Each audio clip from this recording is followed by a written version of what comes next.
Guys! Naana po niya abot mo parcel. Karon lang jud nako siya na-receive. Pero natingala ko nga nung bubble wrap may sulod ani. Sa Unsa ka ni? Kay sa kadaghan ako nga gipang add to cart nya gipang pindot tong click na buy now. Wala na ako kabalo, wala ako kainom tong kung sa tong mga pang add to cart. Ay ito ako mga gipang pindot nga buy now. Tingnan ko.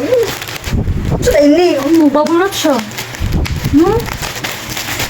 So, scam siguro ni oy.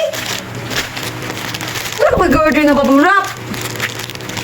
Ang presyo ani kay 156.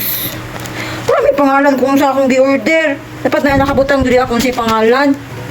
Sapo niyo eh. Na-stress ko. Wala yung pangalan kung sa akong gi-order. Dapat naman, dapat na ibutang. Sa Shopee ni siya. Shopee. Ay, nako. Saka ni. Ano to? Ay, nagisin na. Di na mabalik. Wala, basig bubble wrap dyan ni siya bong. Bubble wrap oh. Saka ni.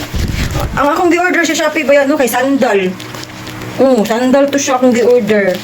O, sa kainangdam ko, nag-order ko og chinelas, nag-order ko og sandal, nag-order ko og sa to kong gi-order. Mas nakalimot ko. Tungkol sa kadaghan. Kailangan ay, sa dining. Saka ni.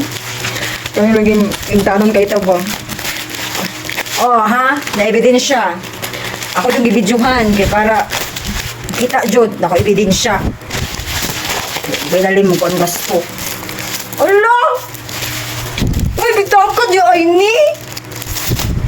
Sabi akong isulod ani! Saan mo ni pagkabri? Taka di ay.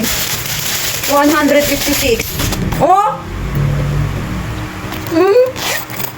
Taka! Oh!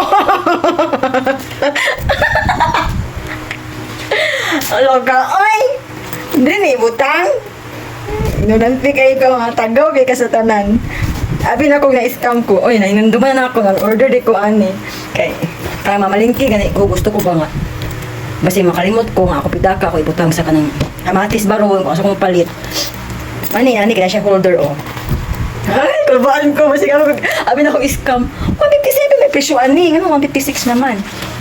Lugi siya piso. 156 na yung presyo diri oh. 157 mo dito, anak butang sa Shopee. Ay, ba sinakalis ko? Manayahan ko ay. Ha? Anak butang anak nag-cellphone. Na. Butang sudlay. Butang og sinsilyo. Sinsilyo nga 20 or 10 pesos. So, maura to guys. Sabi daw, kulbaan ko eh. Kasi sulod.